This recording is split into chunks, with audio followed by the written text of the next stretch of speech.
Good morning, good evening, good afternoon, everyone. Everyone who's watching. This is as far as excited as it gets. This is even more exciting than an hour ago when I talked to my mom and find out where I was actually born. But anyway, what hospital I was actually born. But anyway, I wanna. So this is our monthly AUA, what we call the All Ask Us Anything. And here's Josh and I, the yin and yang of the Buddha Dharma. But today we have two very, very special guests. We have Lydia and Joanne. And Hi. why don't we go to Lydia first and let Lydia introduce her to the people that don't know her yet, and then we'll just go around. Yeah. My name is Lydia. I currently am located in Colorado in the mountains, and I am an embodiment coach, which means I help facilitate space for people to kind of get out of their dissociated headspace and come into their body so they can feel connected, come back into connection with themselves to be able to live from a more anchored and grounded place. My background is from doing 15 years of teaching yoga and meditation, working with thousands of clients in body work like massage and various forms of tuning into their body in those very tangible forms. And I've kind of integrated a lot of that and brought it into the online sphere to see, especially it started with COVID, realizing the need was here and there was this access to start bringing a lot of what I already did locally into technology. So that's where I'm at right now. Thank you, Lydia. And Joanne, it's your turn. Hi. Yes, so my name's Joanne. I am in sunny Florida. You can see the sun coming through the windows, so we're coming into our favorite season here. Winter in Florida is bliss. I am a practicing shaman and an energy coach, helping people in many different ways, whether it's in a ceremony format, whether it's body work. Lydia and I share a past in a lot of body work, many, many hours on the body and on the table. Craniosacral therapy and visceral manipulation have been two of my favorite modalities. Touching and playing and communicating with the cellular structure and trauma of people's bodies really helped me perceive, read, and translate energy. And then it went further past the body. And now I teach people how to tap into their own ability to channel, tap into their own ability to have a relationship with their body, tap into guidance, feel connected to their ancestors. And quite often, a lot of my work is to clear any interference energy. I find a lot of people come in and they want to get there and they think that it's just up to them. They can feel very defeated when they can't obtain their goals. And quite often what we're doing is sort of unwinding through the physical and energy realms to remove any interference, whether it's beliefs or ancestral trauma or cultural programming or whatever the case is. So I love my work and I'm happy to be here. Thanks. That is so cool, Joanne. And Josh, your turn now. Hey, Josh, co-host on Ask Us Anything. I guess I never plugged my website, but probably ought to not do that if you want to put this on Insight Timer. I don't know. But no, I write a lot about meditation and I facilitate meditations and into retreats and studying Buddha Dharma, practicing Buddha Dharma, writing. I just wrote, what was the modality after cranial sacral that you mentioned? Do you remember? Visceral manipulation, working with the organ system. Right on. Yeah. Right now, I've been, for the few months, my daily practice has been with this analysis of the Iddhipada Sutta, which is the powers and whatnot. And one of the things recommended in there is the 32 parts of the body. So I've been working intensely on that. And cranial sacral is a great modality for anybody that's energetically sensitive that's never experienced cranial sacral. I would highly recommend it. It's amazing.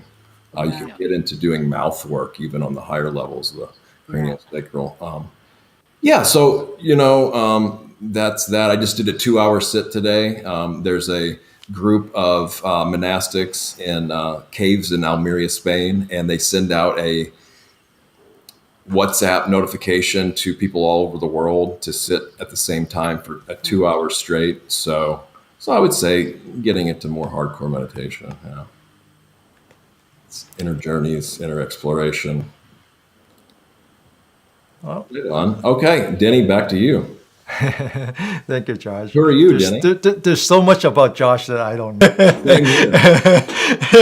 I'm discovering new things about him every time. Anyway, so Josh and I been collaborating. We're actually fellow students of the same master who resides in St. Louis. Josh resides in St. Louis as well. Dharma And- Master. Dharma Master, thank you, Dharma Master. So, in the most simplistic sense, we're both. We were just having that conversation the other day that it's probably not good for us to call what we do Buddhism, because it's not an ism. It's really so we would just say that we're Buddhist students, and we're learning. We're pursuing a spiritual path that is consistent with the Buddhist teaching. I started teaching meditation and all that maybe about 4 or 5 years ago, mainly to a group of elderlies, Cantonese-speaking elderlies in San Francisco, and among them is my mom.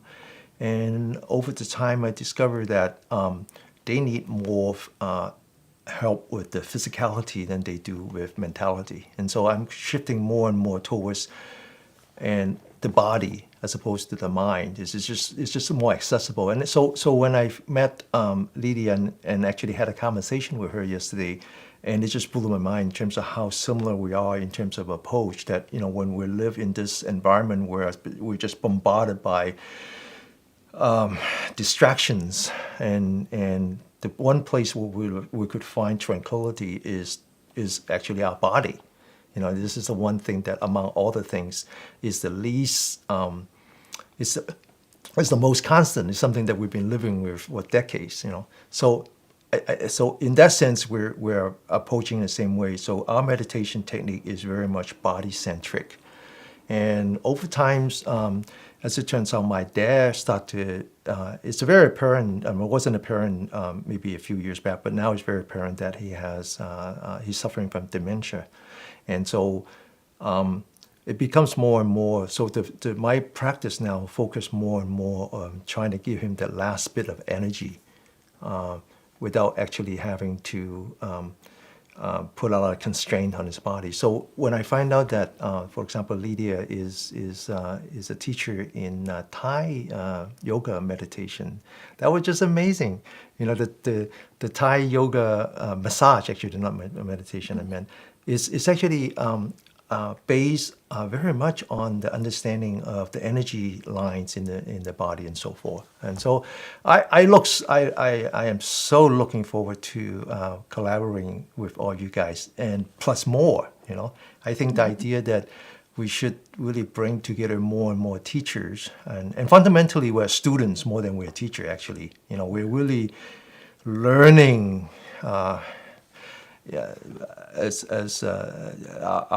My focus anyway is really about learning, and I find out that over the years that teaching is the best way to learn, and so I'm really looking forward to that. Now,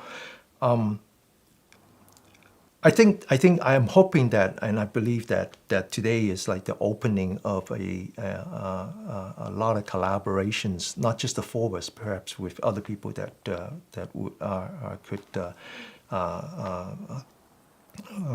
would join us in the future. But I like to think today we would have a focus, which is that I remember about a year and a half ago, it was March 26 exactly, when the mayor of San Francisco declared that there's an order for what is that word? Something in place, shelter in place. Shelter in place. that was the day that our mayor in San Francisco declared that we should have a shelter in place. I remember really well. I was having lunch with my wife, having roast duck, and we were like, "What? Let's take that to go." So this is exactly a year and a half ago, and I'm just curious on how this whole change in paradigm, where we went from really person to person, one-on-one type of interaction with the students to one where we now are kind of separate by the screen. How does that work? So that's why today's talk just because I thought that would be a good place to start is what we call practice in place. And so how about we start with Joanne? I know that Joanne has a time limit. How about we start with you, Joanne? How has this last year and a half, maybe a little bit more, changed your way of practice and your way of teaching? I love that I wasn't ready for that question, because then whatever my unconscious wants to say is going to come out. Firstly, I wanted to note that I really appreciated the space for a moment. And I really appreciated having space around me to feel my full energy body again. I know that when we interface with people a lot, there can be a joy and an alchemy of the connection. And then sometimes it's really nice to feel your own center.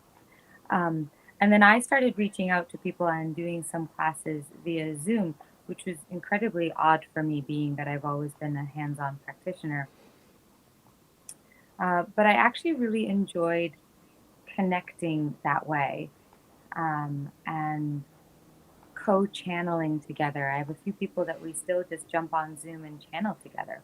It's not even a class. It's just a way of connecting and asking questions about what we're seeing in the world and how we're perceiving human consciousness and how we're perceiving what Gaia is going through. And actually, I have some sustained practices connecting with people virtually that started sort of in the height of 2020, that even though I'm back to the office and I'm back to connecting with people physically, we've still continued these practices because we're enjoying them so much. So I've had quite a so I'm grateful actually for some of the things that have come out of this. Yeah. But how has it changed your way of? Did you have to adjust your way of teaching? I did. Yes, I did. And yet I was pleasantly surprised, all of us here loving playing in the realms of energy every moment of the day. I was pleasantly surprised how much I could still see and play with and direct and receive and share energy, even though there was a screen. My first Zoom class, I thought, oh gosh, I hope I'm able to assist and facilitate in the same way I would a room. And I was really, really pleasantly surprised at how much energy could still be read and shared and experienced.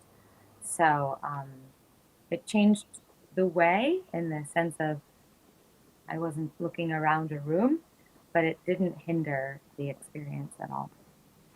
That's very profound. I'm reminded of something Einstein said. I'm a student of science, and when he was talking about the beginning of the universe, in that, right before the Big Bang, there was really no concept of space and time, and then when the universe was, first appeared, it was space first, and then it was time. And the idea was that if you didn't have space, there was no need for time. If you have nowhere to go, who cares how long will it take to get there? And so he has a way of saying that it's the space, and the space was this change in a continuum. That was the beginning of the universe, and then with space, and then there was time, and so I'm trying to remember. I'm trying to really digest what you said, because I think it's really profound. Because I have the same experience. I really do have the same experience that I have. When I first, I'm used to teaching not one on one, but one on many. But still, they were like within touched, right? And I thought that that was important. That was my only way to interact with them, if not by visual, by energy. And what I find is that once you have no choice, you now the pandemic happens, and now the only way that we can connect with them is through the screen. But actually, what it does is that it removes the artificiality of the physical space, and the connection is just as strong. So, what that means is that the physicality is there, and we always think that is real, but actually, the connection doesn't need physicality. It can actually be done through space. I And love that and you're. I wanted to add, I had just remembered that a client of mine was in Boston and had an accident as a cyclist. He had rented a bicycle and got hit by a car. And he's used to my work in person. And I said I could offer you some energy work to just help with. And we set up Zoom and we did sound and lots of beautiful just energy work that came. And he messaged the next day and said he was surprised how helpful it was. And I love that, as you're saying, it may be for us as practitioners to change our paradigm of doing energy work, but it really changed his paradigm of what energy work was, to receive energy work through a Zoom, platform, which he had never done before. And he came into it a little skeptical, and he left really open-minded. And it was nice, that both of us got to experience that. Are you guys familiar with Matt Kahn? I don't know if I am. Oh, yeah. Check him out on YouTube. He's become very popular. I mean, like hundreds of thousands of views now, but everything he does is encoded with an energetic healing. So he's been doing it for years, and you guys will be able to notice it right away, probably. You can just scroll through his stuff and on YouTube, or it's Kahn. Yeah, so it's pretty quite amazing. It's like he's in a state of samadhi that transmits healing energy just with his regular teachings, the whole thing. So anyway, Thank you. Kind of, while you guys were talking, I just had this visual of learning about electrons in school, how in around the nucleus or whatever, the protons and the electrons jump, and it looks like they're teleporting. They're here and they're here, and you don't see how they got from one place to the other. They can just jump. And when you were both talking, I was like, oh, that's maybe more what we're tapping into, is this jumping, where we've created collectively this understanding that solid material is real and that solid means barrier. And what technology on some level is starting to, because I'm noticing this in teaching to clients and groups of people online too, is there's a level of connection we weren't necessarily tapping into because we didn't have to when we were in person. And now that there's so many experiences where we're not in person or we can't be in person, by tapping more into a presence within ourselves, we're actually tapping more into clarity with others.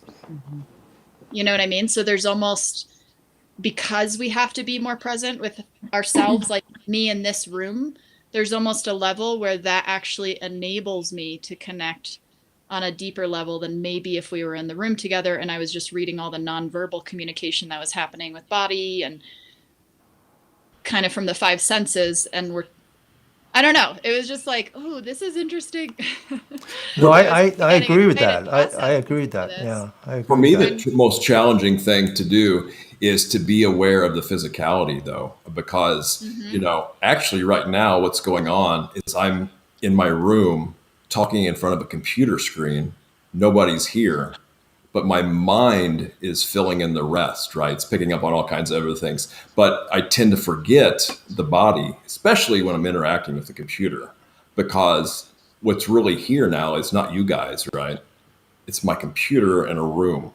And I get sucked into this virtual world and completely forget the body a lot of times. It's really easy to do. So I was wondering if you guys have tips on that too. I'm actually holding a real physical object, this crystal in my hand, to help remember that I'm not in a virtual world right now. That I'm talking in a room in front of a computer, and that's it. And I see likenesses of Denny. I've actually met Denny a couple times in real life, but as far as I know, you guys could be deep fakes, right? Probably not, but how do I know for sure? Right? I want to pick up what Lydia said about the atom, and so bringing in a little bit the limit That's what I said. understanding. Cell. I meant atom. You're right. Yeah. So Thank you. bringing in my little limited understanding of physics. So in physics, there is this thing called the duality, the particle wave duality, which basically says that what we think of as an atom, depending on perspective, can actually be wave. So the idea of the energy and the material is actually interchangeable. Okay. So of course, that speaks to the beginning of the universe, that it was just all energy, and then somehow something happens, and then a bunch of energy got together and created the first atom, and then now we have the universe. And then of course the sad part is that the reverse can also be true, that if you take two atoms and whether you smash them or other ways, that it creates tremendous amount of energy, and that's what we call atomic bomb. So the idea that whether it's atom or wave, it really depends on the perspective. And so bringing that back to what we talk about, which is the physicality, that we're so accustomed to the physicality, accustomed to this one-on-one interaction in close proximity with a student. We would never think about what the world would be like if we were to deprive of that. But yet, that's what happened to us from the beginning of the epidemic. And I guess what we're saying, and it seems like we all agree, is that there's this unintended consequence when that happens, that we're forced into this space now, this domain now, where we're robbed of the physicality.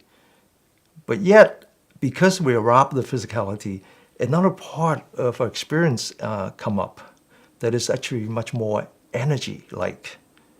And that transcends, the space. And I think this is very profound.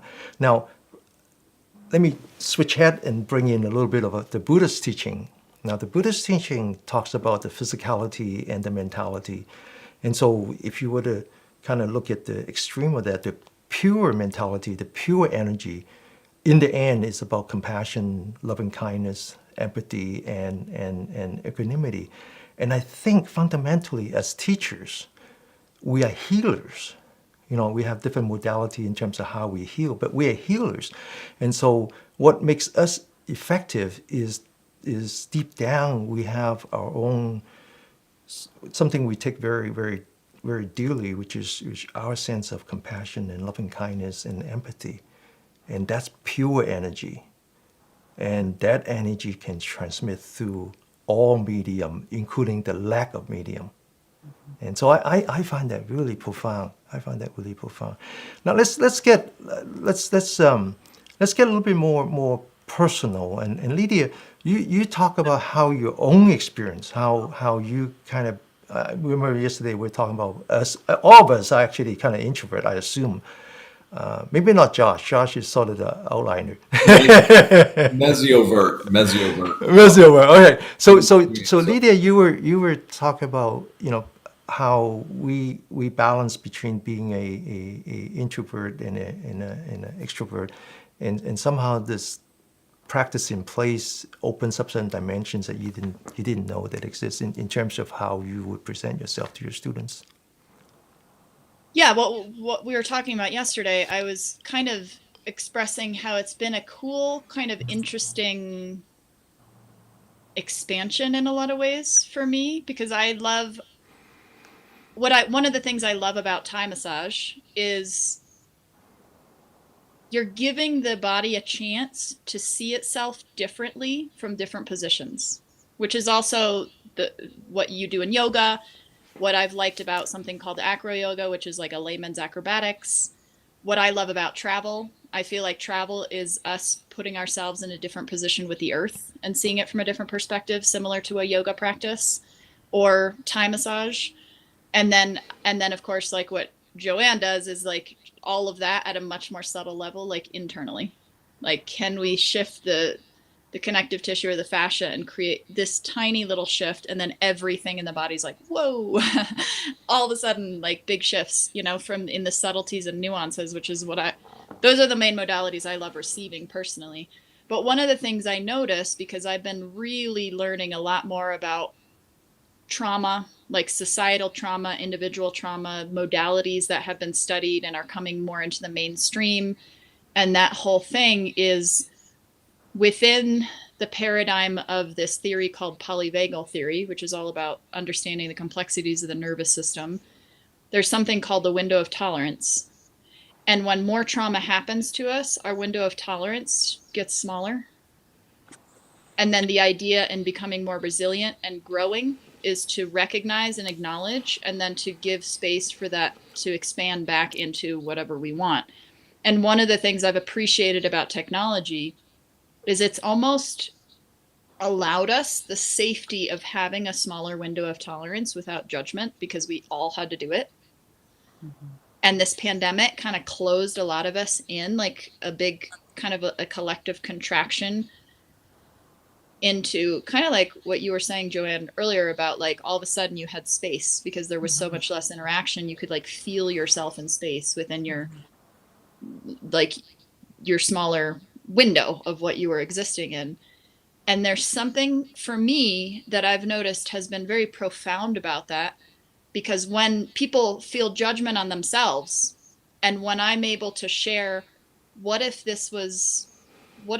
we reframe this and saw this as like amazing, like you have now given yourself a space of safety that you didn't know was possible before because it wasn't collectively agreed to be okay. Now it is. Can we like settle in a little bit and like feel supported by that as we come into this new feeling of the chaos of the world? And I mean, just before this, Joanne and I were talking about the chaos that is coming up for a lot of us to be, like, in your words, you said burned off and cleared off, you know, because I was sharing some stuff that's come up for me that has felt discouraging.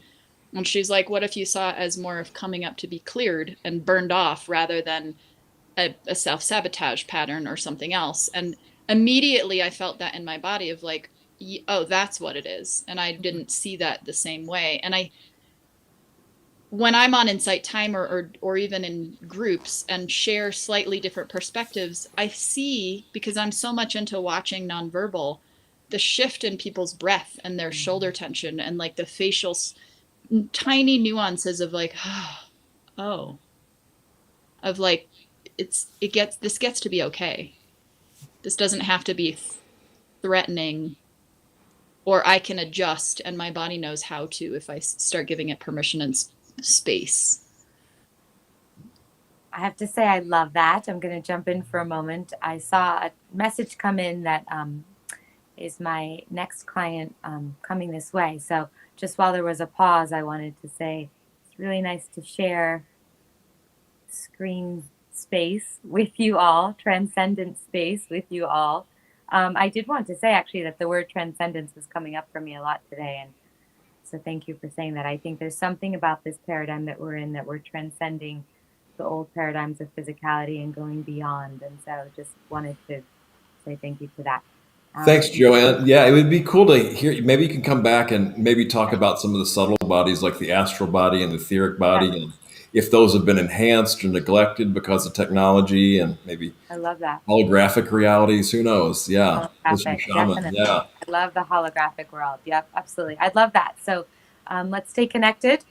Thank you so much. Thanks, Lydia, for sending the link. And thanks for being spontaneous and jumping in. Yes, absolutely. Thank you, Joanne. It's a great pleasure knowing you, and we'll look forward to having more time together. Likewise. Just Thank beginning. You. Thank you all. Bye. Thank you. Bye. That was wonderful. That was really, really wonderful.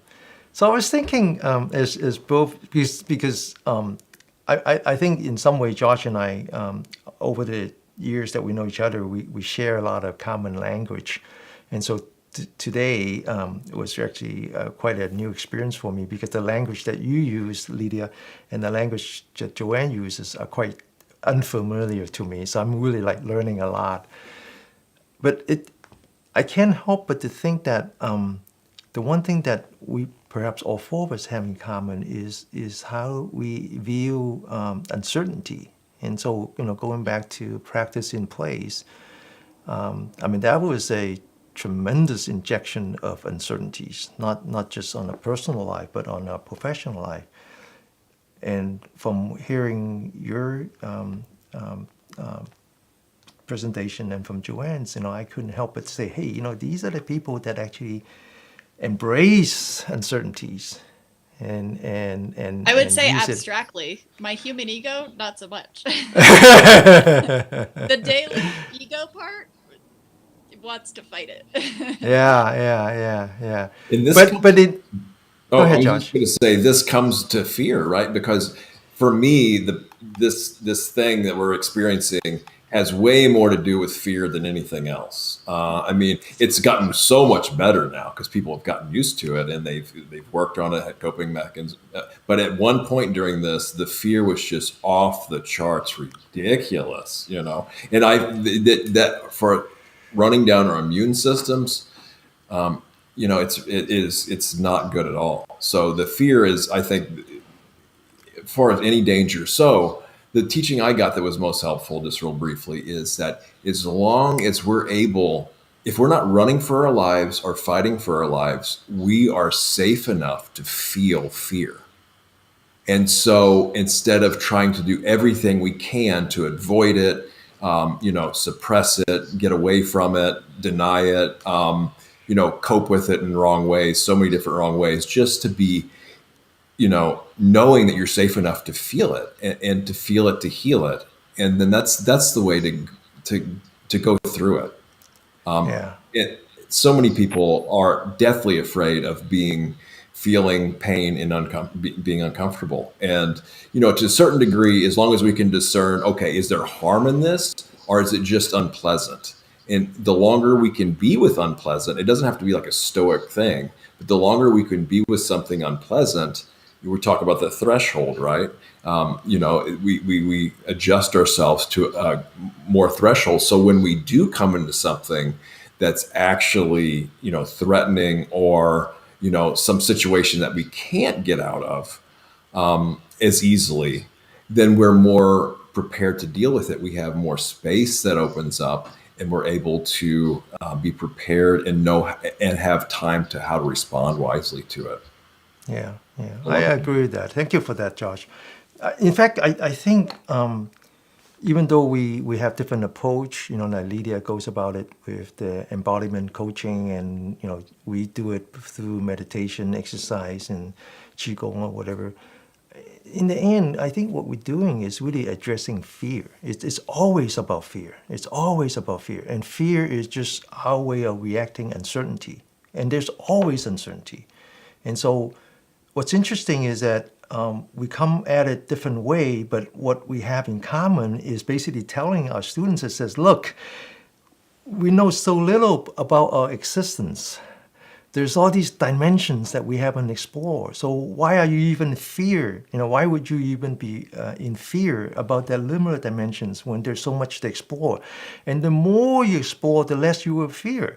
I mean, that's the reason why at least my view is why we need to explore the space. If you close yourself off from the rest of the universe, then there's just that much more to fear.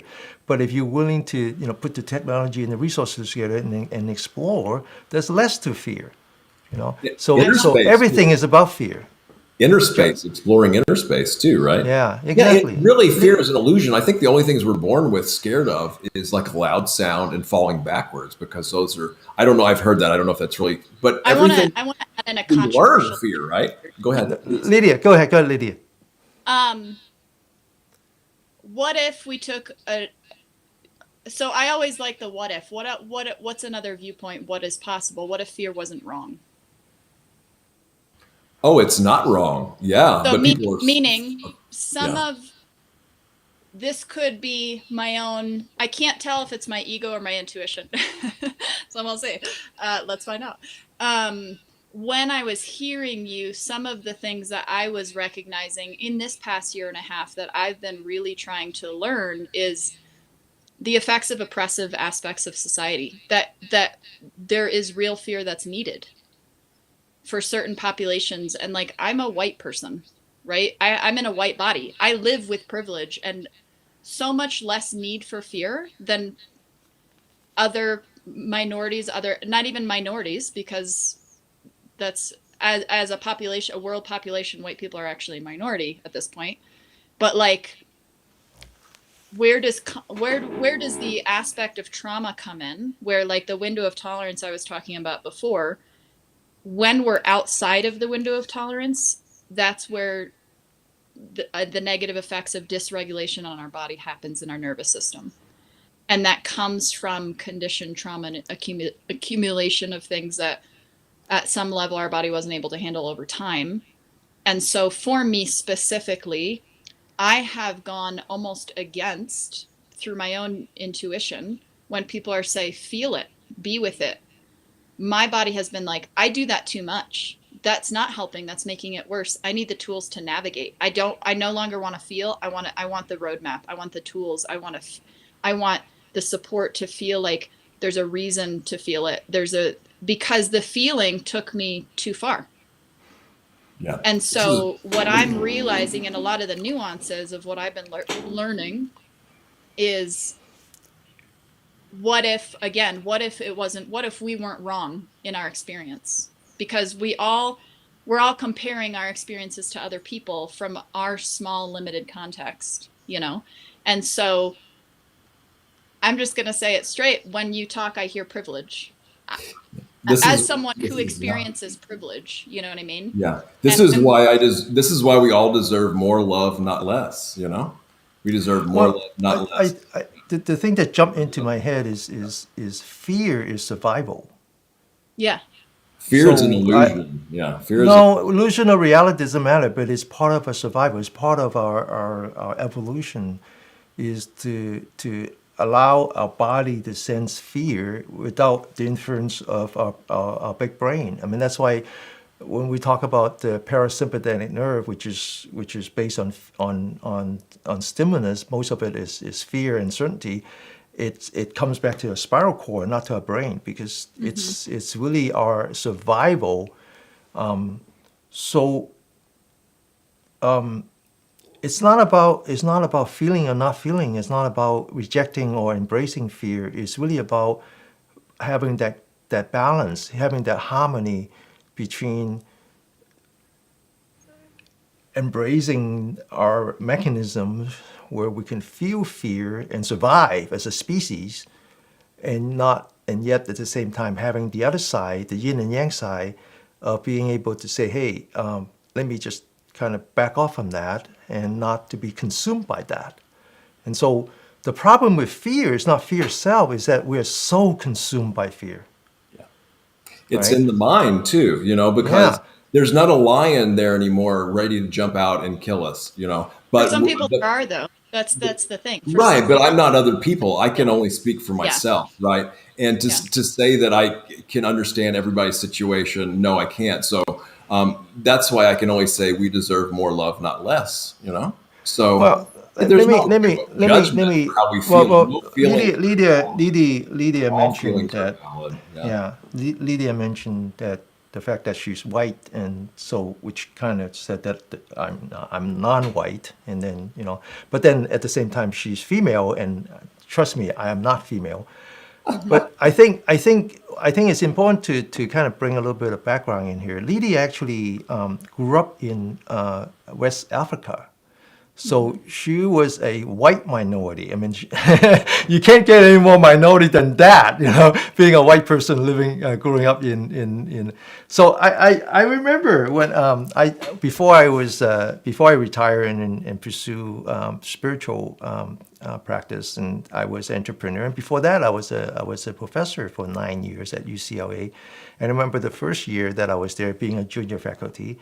I was invited to the first faculty meeting, and it turns out that they were talking about emission, emission of how this is the beginning of the time when people start to say that, hey, maybe there is something called reverse discrimination, that if you put the criteria, towards the non-white, then what happened to the white? And then someone turned to me and said, Denny, you're a minority. What do you think? I said, well, actually, I have never been a minority. I have often been underrepresented.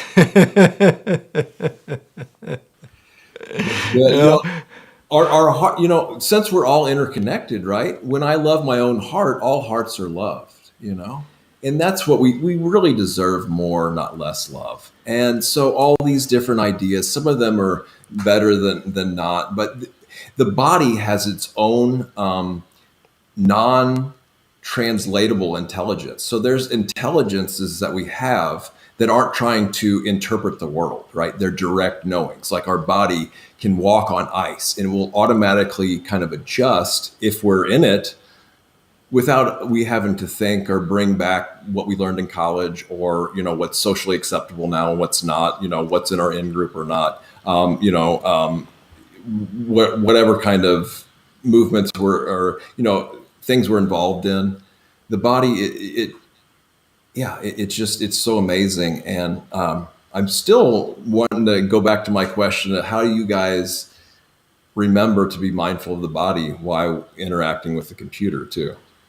I can speak to like direct experience right now. So when I felt the need, when I was listening to you to say what I said after, I had an experience of a little bit more activation and tension up my spine all the way into my head. Afterwards, when you had your like response, rebuttal, whatever, I noticed there was a shift because the activation I tuned into, and I was like, oh, I need a little bit more energy. I need a little bit more of adrenaline to say a piece, right? Because sometimes when I feel that in my body, I'm like, is that because there's anger? Am I, but it was like, oh, there's a little bit of a sympathetic response because there's a clarity that I want to come across with what I want to clarify from what I'm hearing. But then I started noticing the tension started accumulating around the occiput where the neck meets the head. And that felt like, okay, now I have to let this go. Otherwise, that's going to become a headache, or that's going to become tension. And so how can I adjust? Has there been any shift in my posture to be a little more defensive or like step up because there's been a little bit of a shift in the conversation? And so just noticing my body of like, oh, I kind of want to like lie down on pillows right now and just give my physical spine a chance to chill out without having to necessarily change my brain yet, or my cognitive biases that I'm interpreting this conversation through. And so for me, just noticing, like when I'm doing an insight timer live, I'll chatter, right? And then my intuition will be like, you're not in your body. Let's bring everyone in. So I immediately say, okay, where are you? When you're listening to me, what's your position right now? Where's your shoulder tension? Where is your breath? Is it down more to your hips? Is it up here in your head? In the awareness, is there a shift? So I just take them straight into like, let's do it now. Like, who gives a shit what I'm talking about? How is your body responding to what I'm talking about? Let's tune into that.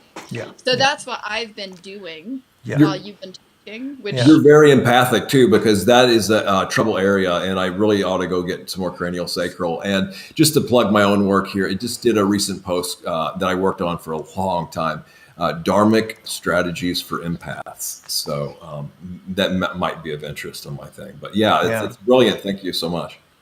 Thank you, Lydia. That was wonderful.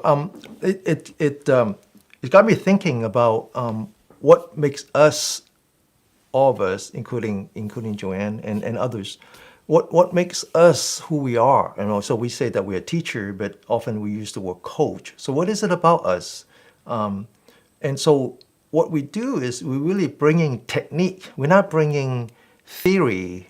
We're not bringing big ideas. What we're doing is really like providing a step-by-step technique.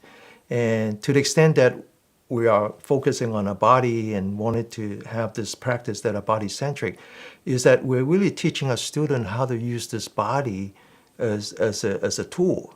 And so I think what you just said, Lydia, is just, I love it, because we talked about yesterday about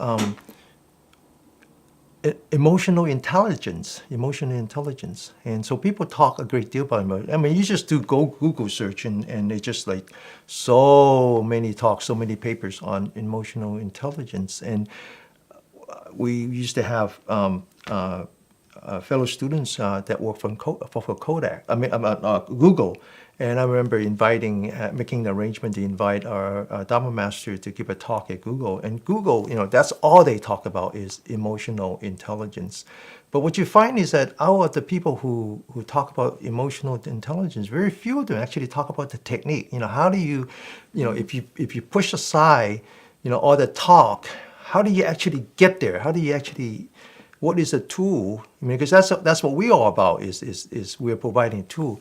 So one of the things that I like to provide is the word intelligence. The word intelligence has two meanings, has two meanings. The how to use your emotion intelligently, that's one meaning. But there's another meaning, it's central intelligence agency. It's the intelligence actually means, what is the sensors? What is it's the canary in the cave mind, So what tells you that you're going down the wrong path? So what you just described so eloquently is really how do you use your body, different parts of your body, so that it becomes a measure of your emotional state. And so now, once you're trained to that, once you become sensitive to that, then it becomes innate to you. And so I'll be having a conversation. Now this gets me in trouble all the time. I'll be having a conversation, and then all of a sudden she looks at me, and I'm just stopped. It's just like cut off. And she said, like, what's going on? I thought we were having a conversation, because I sense something. I don't want to go down that path where we become negative. It's not what I want. And so I have to explain to her that I don't need that. It's not what I want. I don't want it. I'm not a negative person. I don't want to be negative. And when I can sense my body that I'm going down to either anger or aversions or whatever, I want to pull myself back from that. And that's sort of what we're trying to teach to a student, isn't it, Lydia? Yeah, it's interesting. I don't know if either of you have heard of the Polyvagal theory. That's something that I started studying, and now I'm in training, learning more about it.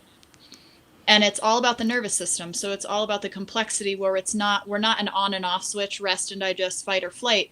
There's something called, well, you probably know, the vagus nerve, which is a cranial nerve that goes all the way down through the head brain, heart brain, gut brain, connects to so many different things. And 80% of the information is coming is towards the brain. Only 20% is brain down. And in this, it's an expansion of understanding of our nervous systems related to trauma and window of tolerance. That's where that term comes from.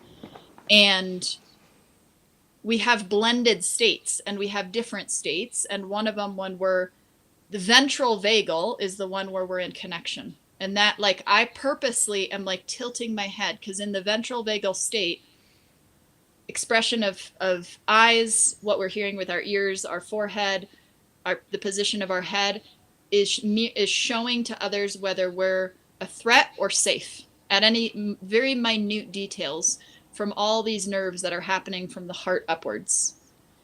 And I think that's what a lot of these tools lead us towards, is more of a ventral vagal state. And when we come into what they call a more regulated state, it's the ability to move between blended states in our nervous system. The dorsal is more in the gut, which relates to digestion and all that. But when we're in dorsal, we go more into collapse, exhaustion, paralysis of decision. Sympathetic is like this, in the thoracic spine mostly, which is like fight, flight, freeze, fawn, which means like people pleaser, trying to just make the situation not be in conflict, kind of trying to move away from it. And it's our nervous system, like you so articulately said earlier, always moving towards survival. And the guy that developed this, Stephen Porges, developed a term called neuroception, which is awareness without perception, which is what you were describing. Like, we're taking in information, our nervous systems are responding. It hasn't even gotten up to our perception yet. Our shift, these tools like Qigong, meditation, embodiment, somatic practices, is this ability of starting to expand our awareness of all this, and then create disruption in how quickly we're interpreting it to be negative or threat, and shifting our perception while recognizing sometimes we're in a fight or flight because it's very appropriate to the situation we're in. And then that's very appropriate and healthy for our nervous system to move into adrenaline and, fight or flight response, so that's kind of the lens at which I'm seeing a lot through right now, because that's what I've been kind of immersing myself in studying and sharing. Have you guys heard the definition of ego as an overstimulated nervous system? That's cool. It puts it in really good language that people can understand. It really pins down what the ego could be. That's really that comes helpful. from Matt Kahn that I mentioned before. But yeah, does that modality or that teaching system talk about the peripheral nervous system too? Because that's where a lot of sensing comes from too, right? I'm sure it does. I'm a newer student in it. You know what I mean? But I'm in training right now. I'm doing through this brilliant company. They're super collaborative. Speaking of collaboration, the embodylab.com, and it's a training integrative somatic trauma therapy certification. I'm doing it for personal understanding and awareness, and because I feel like if I'm in the coaching world, I need the understanding of trauma to understand where my scope is and to maintain integrity of the energy I'm holding for people, so that I can, if it's out of my scope, I can be very transparent and help direct them to the resources that are going to better serve them, because I've been that client where I was out of their scope, and it made me feel like I was more broken, or like it was my fault, rather than their lack of education and their lack of ability to be transparent with what was the situation. That's right. So you got to take it in your own hands. That's the thing when we heal through these things, and then the people who haven't yet, we become heroes for the people who have still going through the same things, right? Yeah. And learning from essentially some of the trauma I've gone through. For me, one of the things that trauma, and I always use a broad term because someone brilliant in one of these modalities spoke to trauma as similar to the definition of ego, anything the nervous system doesn't have the capacity to handle, to be able to down-regulate from, comes in as trauma to the body, and then our tools then either absorb it and get stuck somewhere, or we are able to move through it or whatever. And so so when I say trauma, I'm not thinking extreme, only acute, big situations. It's anything. And I suddenly lost my train of thought, but maybe that's where it needs to stop. That's okay. I always like to say that, if you're in a human body, you've experienced trauma. Nobody really gets into this world without any kind of trauma. And we all have, especially if you start going into subtler forms of it. I mean, that's one way to frame, part of a reality. And the quicker or the sooner we realize that most of us here are on a healing journey, the easier it gets, because so many people are so steeped in a healing journey that they have no idea they're on, and then they're crying out for pain. You're usually expressing the same abuse that's been done to them, so that they're crying out for love, wanting recognition, and also wanting respect of their power, especially for the masculine, right? To be honored and respected, and respecting the power of the shadow as an equal expression of consciousness. Because it doesn't mean it doesn't approve of their actions at all. But that shadow is saying, oh, hey, I'm important too. I'm an equal expression of consciousness. Now, the actions are another thing. That doesn't mean what it's wanting to do or has done is right, So, So go ahead, Edie. Go ahead. I think, coming back to COVID and the pandemic and isolation, and then I think one of the things that we've all experienced, at least I have, is suddenly, because we're all online more, we're exposed to so much more of the world's trauma that maybe we weren't tuning into before. And suddenly our nervous systems are taking in. And it's oh shit. And so there's this extreme response of, I don't want to know the news. I don't want to know anything. I just want my bubble. Or my response was, I want to find out everything. What's happening? How are people responding? I need to be part of this. I want to understand the collective. But I think either extreme, obviously, it was whatever. It's our nervous systems. But one of, I think, the most brilliant and compassionate, because those 4 principles, compassion, equanimity, that you said, are the underlying principles of Thai massage. because there's a huge branch that I learned from Theravada Buddhism, and the 4 aspects that it was when I was in teaching mode years ago, that was like the majority of what we were teaching. It's not about what you do. It's about how you do it. It's about your presence. And the grandmaster that I never met, but the teacher who learned from the grandmaster in the lineage of Thai was like puja, which is the Pali word for intention, prayer, presence. Puja is where all the healing happens. The rest is window dressing. And I love that because I immediately took it as the movement, the tool, the technique. That's for our ego. That's for our intellect. That's for the part of us that's like, well, I need to be doing something. Otherwise, what is happening? The intention, the approach, our presence is where we're at the quantum level of experience. And yet we've all agreed to collectively live in linear time and space. So we live on that pathway. So many times I'll say at the quantum level, it's done. Now my human lives it out linearly. Let's see what happens. So we start out by the title that we just kind of pick out of thin air, which is Practice in Place. And as we discuss, it become very clear that practice in place is really encompasses all the fear, because behind that is shelter in place. And this last year and a half, year and 3/4, there's nothing but that. It's the uncertainty, it's all that. And let me take a step back. And before I retired, took an early retirement, I was an entrepreneur. I actually started 2 companies and spent a great deal of my time presenting my business ideas to the venture capitalists, the people who actually manage money for someone else. And so they're sitting in a position of power, and we come in and just present a case, and and 10 times out of 10, at the end of the presentation, someone would say something like, "Is the dog eating the dog food?" In other words, have you even tried your idea, with a customer? I mean, you have this great idea how you're going to change the world, but has the dog eaten the dog food? And that kind of just brings you back into earth and says, now, today we have 4 instructors, or 4 quote unquote Uber students, right? That's who we are. And I think the thing that you can take away from today's discussion is that these are the dogs that have eaten their own dog food.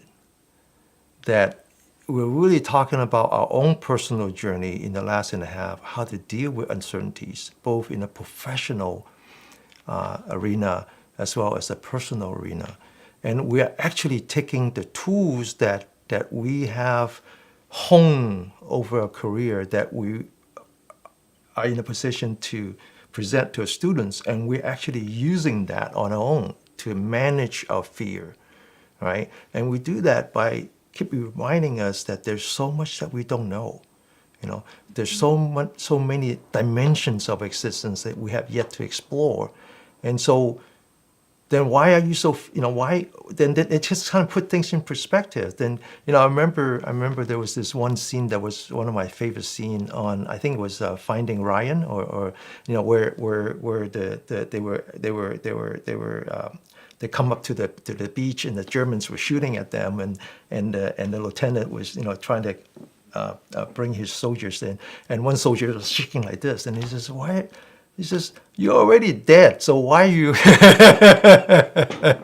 why are you in fear?" And so I think this is what we do, is that we each have our own understanding of reality, or whatever the word that we choose, and it's a lot more than our everyday, And what we're trying to do is just present it to our students, say, hey, there's this and there's that and there's this. How about we explore together?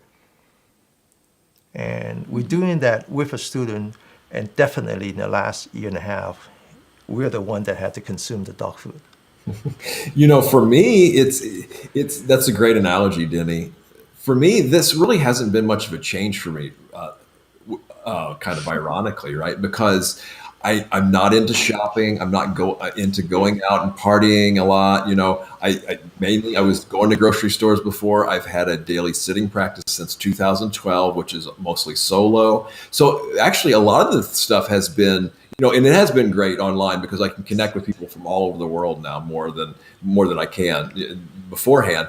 But for me, it's more about, you know, how are other people relating to this, trying to figure out how other people are relating to this and then adjusting to that. And it seems like everybody's experienced this a little bit differently. You know, it's kind of like us. We're all so interconnected, but we're all a little bit different expressions of that same. So in San Francisco, if you just drive down Gary Boulevard, the main boulevard, like I would say 7 out of the 10 restaurants are closed. They just can't survive the pandemic. The ones that thrive are the takeouts. Because they said, what difference does it make? So Josh is like the takeout of spiritual teachers. It hasn't changed my life. I do only fast food. I'm sorry. Forgive me. But that's the Wikipedia is the McDonald's of information. Now I'm the, yeah. that. I mean, I no. But let me put the joke aside. I couldn't help that one. But the joke aside is that Josh has this way of, you know, he it is true. You know, it hasn't changed his life all that much. And I think for some people that's really true. You know, when I moved to Colorado in 2018, away from Florida. And at the time, I was dealing with a lot of PTSD and like symptoms, and I was headed to Denver, not the mountains, but I was like, I want to be near mountain energy. I just make decisions like that. I'm like, I've never been to Colorado. Let's do this. Let's see what happens. No job, no house. It's something that it puts mountains put things in perspective, don't they? Waking up and seeing the mountains every day. There was this like medicine, and then I was in Denver and it wasn't working. Like I found a great place to live, but then the job wasn't working. I got an offer up here, and my goal was like, I've worked for myself for a while. I'm burned out. Let me see if I can step up and work for someone else and show up. And because that felt like it needed to be part of the accountability of moving stuff within my own healing, to just like be in more of a submit. And it was very hard, I gotta tell you. But there's something about the mountains that's like, shape up or we're kicking you out. Oh yeah. And self-reliance. There's a even like right now, my window right now is white because there's a snowstorm happening, you know, and the winters here are like, intense. And I'm not a huge winter person. So it's a very, as a more Vata, you know, in Ayurveda, my body type is more like, I like the spring and the fall and a little bit of the summer, you know, whatever. So I'm like, my body's like, are we going to do this? Are we going to do this? We got to figure it out. Where's the nurture? I was born in the blizzard, by the way. Seriously. I was born in the blizzard of 78. Yeah. So anyway, yeah, it's like I actually traveled to Denver during the pandemic, the height of it, and it was challenging. I'll just leave it at that. I won't say too much, but there's a little video of me doing Yijin Jing on Tabletop Mountain in Golden, which is really, actually, I really like Golden. It was really cool. Golden's gorgeous. Hey guys, what do you say we wrap this up? Yes. Okay, and again, you know, this is not the end. This is the beginning of the beginning. I look forward to having more of this. And Josh, I'll let you go first. Wrap this up for me, and then we'll go to Lydia, and then finally to me. So this is the first time that we had a round table that was actually round. The very first episode we did in September of 2020, we had 4 guests on. I don't know if you remember. I remember. Denny, I'm going to throw it back to you. This is where you shine. The wrapping up of the intro. No, you go first. You go first. You go first. No, you have to do this. Thanks for having me. I'm tripping over my own words. I want Denny to do this. Okay, all right. Lydia, what do you got to say? I mean, I really appreciate this. I appreciate this kind of, I think on some level there's a need to hear processing happen. And I appreciate the structure, the loose structure of this roundtable discussion, because there's a processing of different perspectives. And, you know, when I do lives, it's just me. And I really appreciate the dynamic of more, more than one, all the way up to 4 for a period of time. Because even my like nervous system and approach was integrating, or ideally integrating, we'll see, the different perspectives in. I love the human capacity when given more information to change. And I feel like there's a lot of potential for this, where there's different perspectives that are being shared and different potential experiences in our nervous systems that are seeing something new, maybe from a slightly different approach or perspective, that's either confirming the beliefs we had or shifting them slightly or putting a slight pivot of perspective on the direction from which we're seeing it. And of course, anyone who's watching now or later gets a little bit of that experience. So I think I just I'm excited about the potential for future collaboration. And I have like a sense of like, on the main channel meridian, governing meridian, gratitude. Like it feels like it's kind of running central, outside of like the superficial personality, like at the deeper level, there's like a sense of like, yes, this is good. I'll throw in a real quick soundbite from the suttas. Surmountable by wisdom are all things. And as we know, information can turn into knowledge, and knowledge can turn into wisdom. So beautiful. Let me just. For some reason, I lost focus. There you go.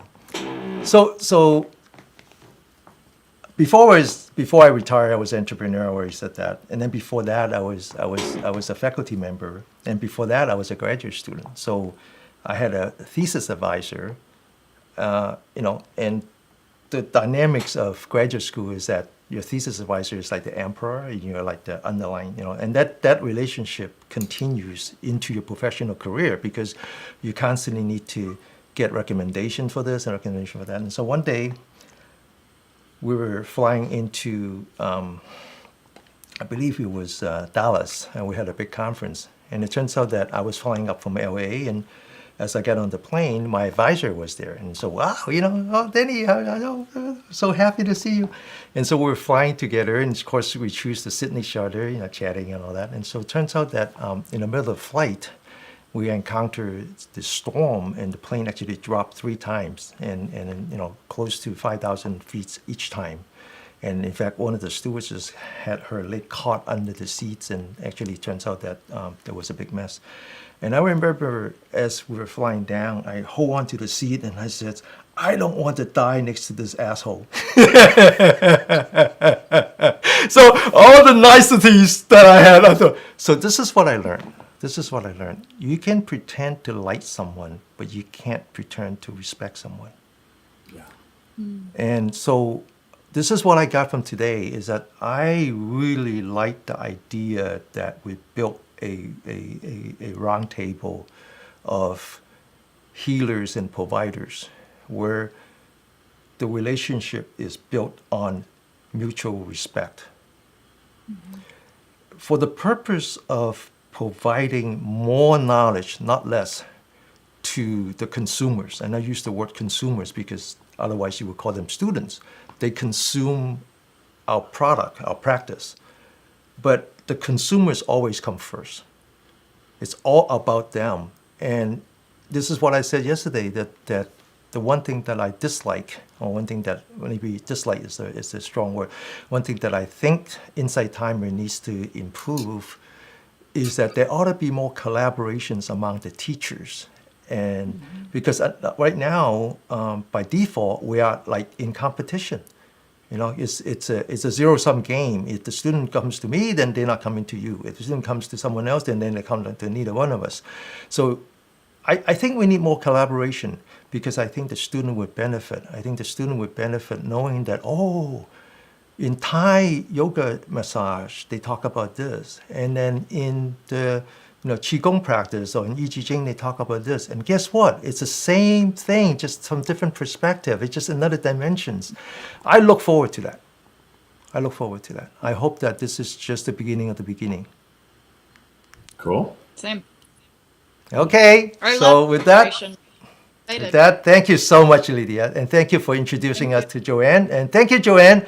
We hope to see you next time. We'll have to decide when we're going to do this again.